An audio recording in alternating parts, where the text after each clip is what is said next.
Halo semuanya, kali ini kami akan menjelaskan mengenai tujuan pendidikan.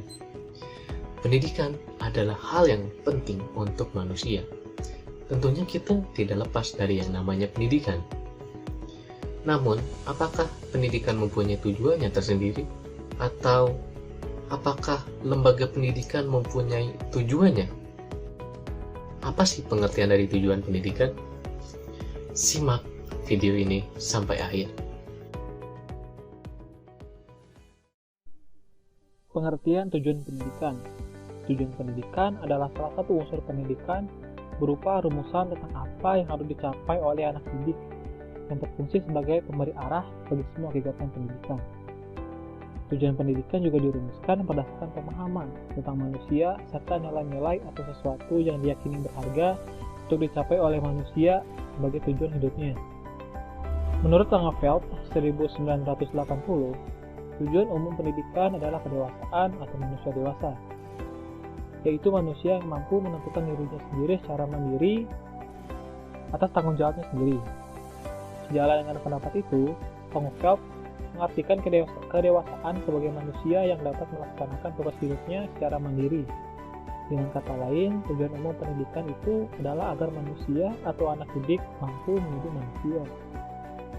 Pemahaman tentang manusia dan nilai-nilai atau sesuatu yang dianggap berharga untuk dicapai oleh manusia pada dasarnya bersumber dari pandangan hidup.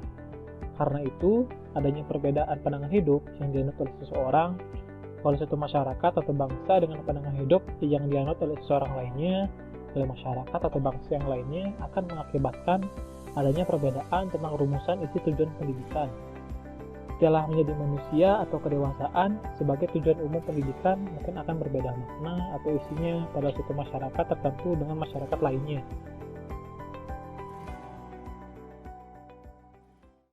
Jenis tujuan pendidikan. Menurut Langeveld, terdapat 6 jenis tujuan pendidikan. Yang pertama yaitu tujuan umum. Tujuan umum merupakan sumber bagi tujuan yang lainnya. Sesuai dengan apa yang dikemukakan Langeveld, tujuan pendidikan umum adalah menjadi dewasa atau kedewasaan.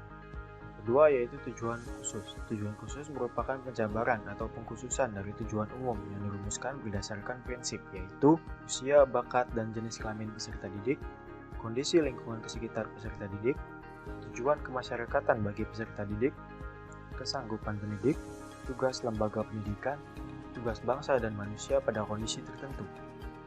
Tujuan-tujuan khusus ini akan berbeda tergantung dengan konteks pendidikannya. Contohnya, tujuan pendidikan nasional suatu bangsa akan berbeda dengan tujuan pendidikan nasional bangsa lainnya. Yang ketiga yaitu tujuan insidental, yaitu tujuan yang menyangkut suatu peristiwa khusus. Contohnya, seorang anak bermain game berbahasa Inggris. Tujuan insidental peristiwa tersebut adalah anak tersebut akan mempelajari beberapa kata-kata bahasa Inggris. Yang keempat yaitu tujuan tentatif atau tujuan sementara. Tujuan ini adalah tujuan yang harus dicapai sebelum memenuhi tujuan umum. Contohnya, seorang anak harus memenuhi tujuan tentatif yaitu berjalan dan berbicara sebelum memenuhi tujuan pendidikan umum. Yang kelima yaitu tujuan tak lengkap, yaitu tujuan yang hanya berkenaan dengan satu kemampuan. Contohnya adalah tujuan belajar bahasa Inggris, tujuan belajar matematika, dan lainnya. Yang keenam dan yang terakhir adalah tujuan intermediar, yaitu tujuan yang dapat dicapai untuk melanjutkan ke tujuan pendidikan yang lebih tinggi tingkatannya. Contohnya adalah belajar untuk mengurutkan bilangan dan menuliskan angka untuk belajar cara menghitung.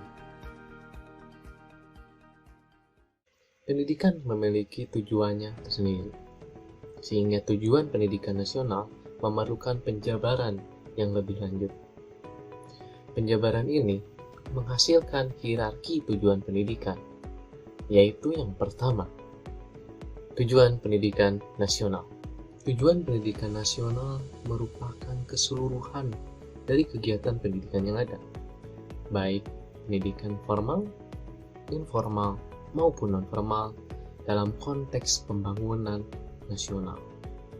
Adapun tujuan pendidikan nasional Indonesia adalah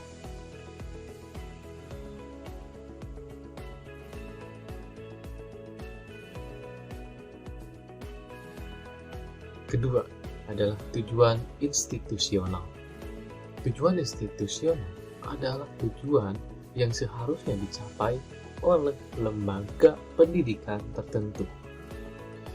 Semua tujuan institusional, baik formal non-formal, SD, SMP, SMA, ini diarahkan pada tujuan pendidikan nasional.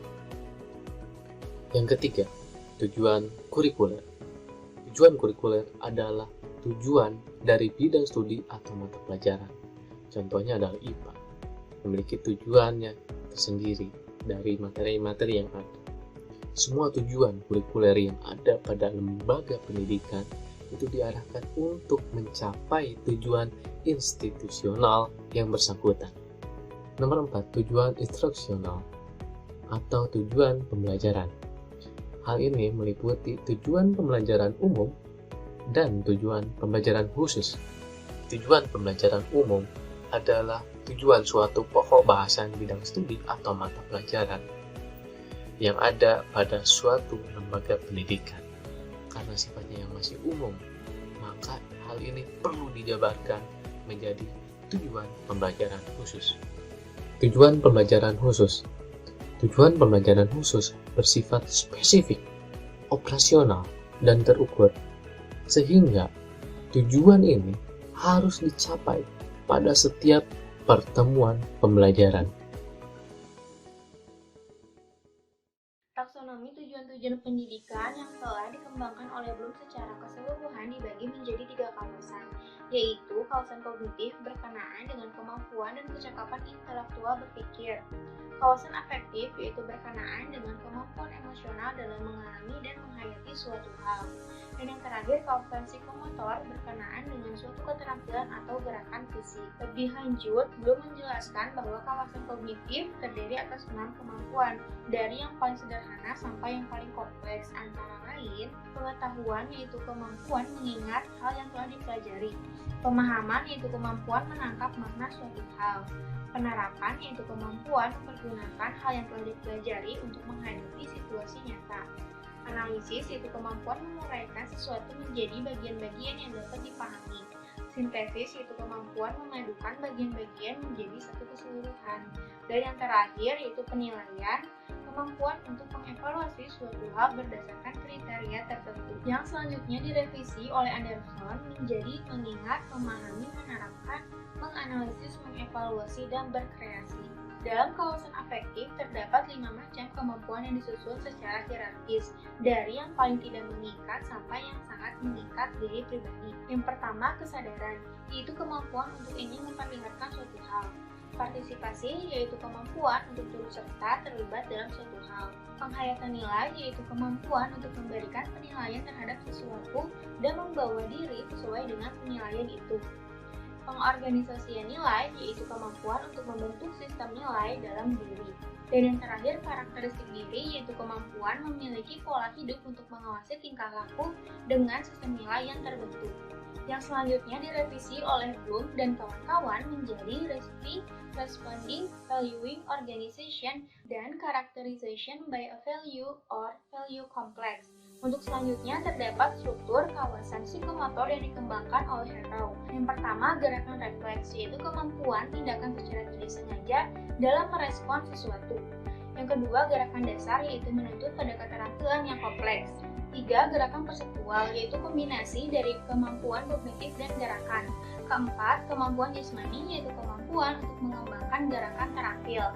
Kelima, gerakan terlatih, yaitu gerakan yang memerlukan belajar. Dan yang terakhir yaitu komunikasi non-diskursif, yaitu kemampuan berkomunikasi dengan menggunakan gerakan. Berdasarkan hal tersebut, orang yang telah mengalami peningkatan kualitas kemampuan kognitif, afektif, dan psikomotor merupakan hasil pendidikan. Terima kasih sudah menonton video ini mengenai tujuan pendidikan. Semoga hal ini bermanfaat untuk membuka wawasan mengenai tujuan pendidikan itu tersendiri. Sampai jumpa di lain waktu dan tetap sehat.